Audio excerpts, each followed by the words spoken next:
నాయకులు కావచ్చు, కానీ ఆ జెండాను నిటారుగా భూమిలో పాతిపెట్టి ఇది నా జెండా అని చెప్పే సోదరులు మాత్రం మన కార్యకర్తలు అనే మాట నేను గుర్తు చేస్తా ఉన్నా. వారి పోరాట స్ఫూర్తికి అది పంచాయతీ ఎన్నికల్లో కావచ్చు, లేదా గత 2 సంవత్సరాలుగా చేసిన వివిధ పోరాటాల్లో, లగచర్లలో గిరిజనుల మీద జరిగిన దాష్టికానికి వ్యతిరేకంగా, అట్లాగే తెలంగాణ వ్యాప్తంగా రుణమాఫీ పేరుతో జరిగిన దగ, రైతు బంధు ఎగ్గొట్టి 2 సార్లు చేసిన మోసం, 6 గ్యారంటీలు, 420 హామీలు, వాటి మీద ప్రజల తిరుగుబాటుకు నాయకత్వం వహించిన మా కార్యకర్తలకి, మూసీలో జరుగుతున్న దాష్టికానికి వ్యతిరేకంగా గలమెత్తిన సోదరులకి, హైదరాబాద్ సెంట్రల్ యూనివర్సిటీలో భూములు గుంజుకుంటుంటే తెగువను ప్రదర్శించిన మా విద్యార్థి సోదరులకు, సోదరీమణులకి, అట్లాగే ఈరోజు రాష్ట్రంలో జరుగుతున్న ప్రతి అన్యాయంపై ఎలుగెత్తి పోరాడుతున్న మా తెలంగాణ తమ్ముళ్ళు, ఆడబిడ్డలు, పేరు పేరున బారాస సైనికులు, భారత రాష్ట్ర సమితి సైనికులందరికీ హృదయపూర్వకంగా నేను వారికి శిరస్సు వంచి వినమ్రంగా నమస్కారాలు, వారికి అభినందనలు కూడా తెలియజేస్తా ఉన్నా. అయితే ఈ సందర్భంగా ఇప్పుడే పెద్దలు చెప్పినట్టుగా 2026వ సంవత్సరంలోకి అడుగు పెడుతున్న ఈ శుభదినాన మనందరం గుర్తు చేసుకోవాల్సింది ఒకటే ఒక్క మాట: గెలుపు ఓటమి శాశ్వతం, గెలుపులు ఓటములు తాత్కాలికం.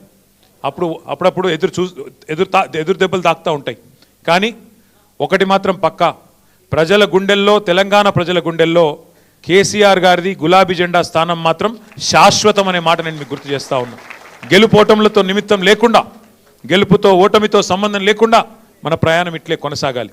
కేసీఆర్ గారు ఎప్పుడు మనకు చెప్తా ఉంటారు, ఇతర పార్టీలకి తెలంగాణ రాజకీయం అంటే ఒక గేమ్, కానీ మనకు తెలంగాణ సాధించిన పార్టీకి రాజకీయం అంటే ప్రజల సంక్షేమము, రాజకీయం అంటే ఒక టాస్క్, ఒక ధర్మంగా, ఒక విద్యుక్త ధర్మంగా మనం భావించి ముందుకు పోతా ఉన్నాం.